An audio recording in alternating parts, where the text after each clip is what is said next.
Hello everyone, it's me, Gabriella, your most favorite divinely guided baddie, back here with another one.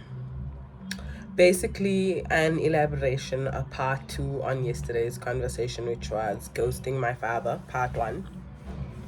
In there, I basically gave a synopsis of the beginning half of my relationship with my father and basically how I idolized this man when and well, in reality, coming into my womanhood, I realized that he was a bare minimum king and there was actually nothing to idolize there. Like I said, my father went on, let me just put this down here. My father went on to have other children. Okay, instead of investing in the hearts and minds of the children that he already had, he abandoned them, left them, threw them in the deep end, and just left them to sink or swim, and then continued on with his life as though nothing had happened, as though he had no responsibilities. The mothers of those children then subsequently had to take on all other responsibility. And it was tough on both the mother and the children missing their father, who was around for a short period but then decided, peace out, A-Town, I'm dipping out of here, good luck. It was nice having y'all. See y'all when I see y'all, and that's about it. And where's the fairness in that? How do you come around as and when you please? And I must just be giving princess energy. I must just be aspirational, trying to be a good girl for daddy. But daddy ain't giving daddy energy. There's so many things I had to endure and conquer on my own.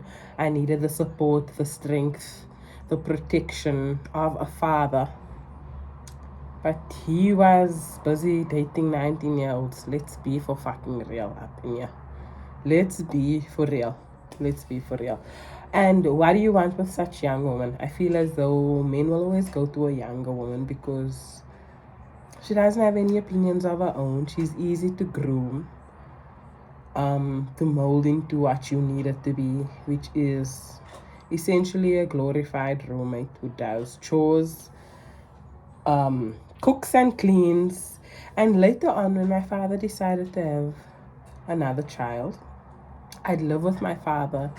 I'd bounce between my mother and father, but because my mother was so aggressive, I felt like I needed time away from her, and I would spend time with my father a year or two here there.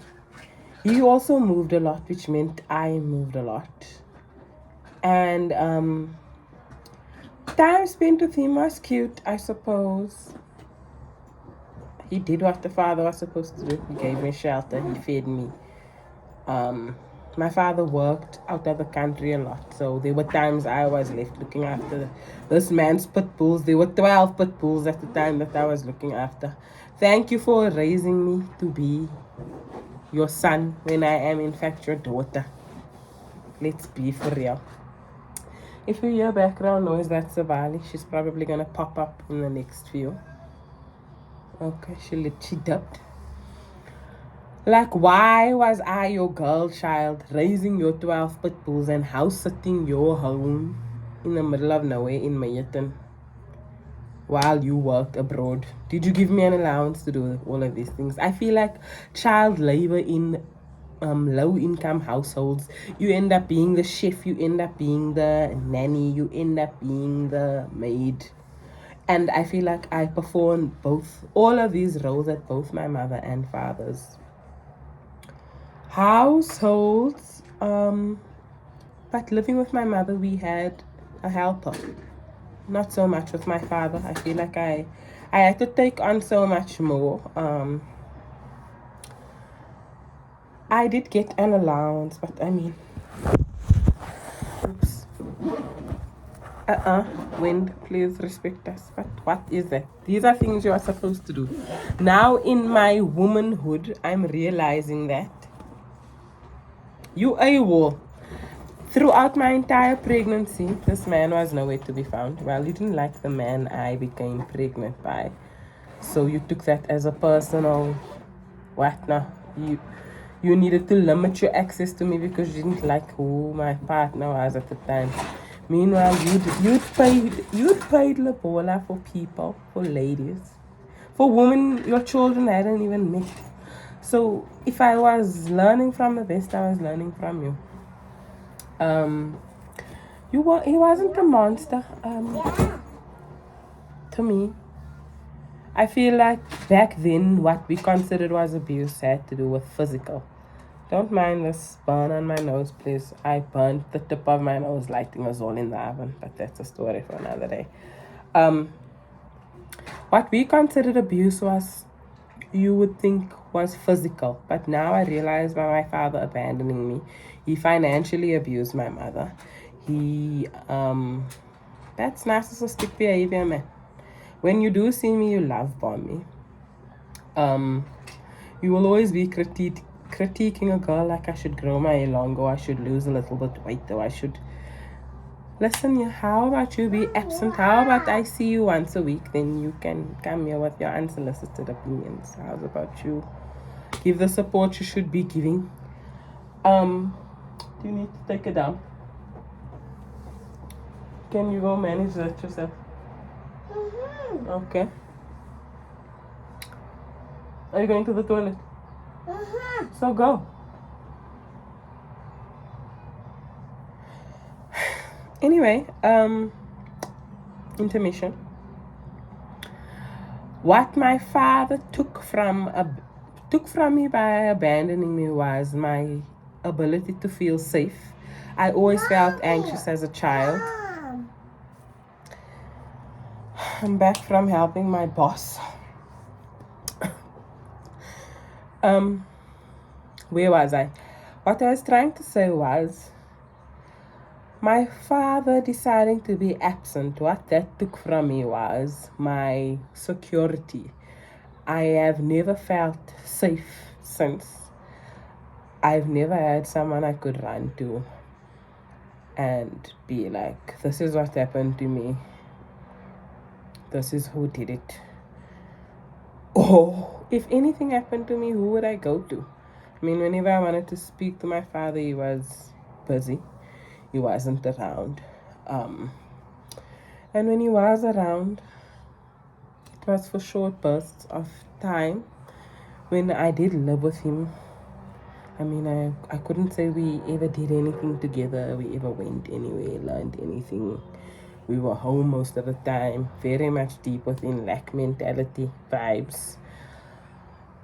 I feel like I struggled with my mother because we were just struggling to survive, but I struggled with my father because he didn't have the patriarch leadership energy that I needed him to have. What he also took from me was the family unit.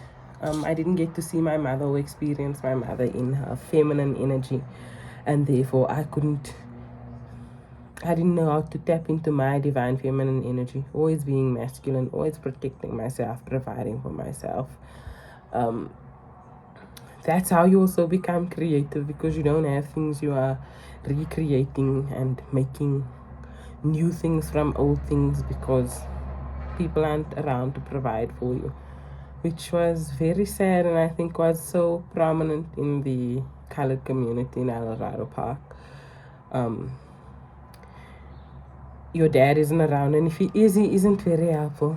He's suffering from alcoholism, probably in an abusive relationship, various kinds of abuse, physical, verbal. He's probably cheating. He's probably financially abusing the mother. So if you are around, you ain't shit either. So I'm just like, what was the reason? Why did you impregnate my mother? Did you impregnate her to humble her? Was that the reason? Because I recall my father saying that my mother thought she was hot shit. So he thought, let me give her a baby so she can calm down a little bit. that to me translates to, let me humble this bitch real quick. And I see it now. I see it now in so many single mothers' lives, that it's kind of wild that that I was used as karma, basically, to humble somebody. And when my life actualized and I was here, being a father was on top priority on this man's agenda, which showed in the way that he parented me. I think he'd probably have a different version of events in his mind, but I recall me having a packed bag waiting at the door for my father to pick me up. Either you'd pick me up drunk or you wouldn't pick me up at all. I'd be bawling my eyes out from disappointment. If anything, you taught me how to be disappointed from a very young age. How men disappoint you. That's what you fucking taught me. How to be disappointed. If anything, if I asked you for anything, you'd be like, we'll see. So that if I do get it for you, woohoo, yay on me. And if I don't, I didn't make you any promises. So please don't come for my jugular. I loved him. I will always love my father, but you're just not giving for me. Being in your presence feels awkward. I had a whole baby. You never reached out to me to ask what kind of support I needed. Instead, when you'd reached out, you wanted to bash my then partner at the time. That's not what I needed. That's not what I wanted to discuss. When I left that partner and moved out, I had the same number for a year before I changed my number. You didn't reach out to me. But when my number was changed, you were telling people, oh, I changed my number and I didn't give it to you. Telling family members that I chose a man over you. You chose yourself over everybody. And if that's one thing I can learn from you, a takeaway is to always choose myself. To always choose myself. That's what you did. You might have chosen yourself, but you made cuck choices. And how your life is now is telling her that. And unfortunately, like, I don't want to come for your jugular, but I had to be a man in my own life and provide for myself. There were times I was struggling, eating dry rice like I'm fucking on Survivor.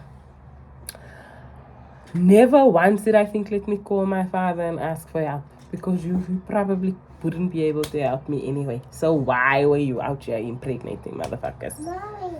Why? Why? For what? You want your baby. Yes, I do. Thank you so much. So. Mommy, your baby's crying. Wait. Okay.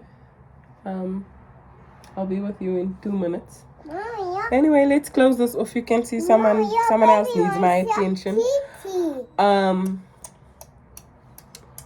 Just trying to be in my bag so that I can come out of my masculine energy and just be the soft girl I always deserved to be, but my father didn't give me the opportunity to be. He didn't give me the opportunity. He didn't give me the chance. So, to all the girls with dads who they could have depended on, I'm so happy for you, babe. Maybe in the next lifetime for me. Or maybe there's a sugar daddy out there for me. Just kidding, or not. But just kidding. Anyway, I love you. If you've made it this far, please like my video, share it, subscribe to the channel if you aren't already subscribed. Interacting with my content will really help. Will really help the algorithm and help content like mine. Oops. Get to whoever needs to see it. Thank you so much for being here with us. We caught some daylight and we're out. Until our next conversation. Au revoir.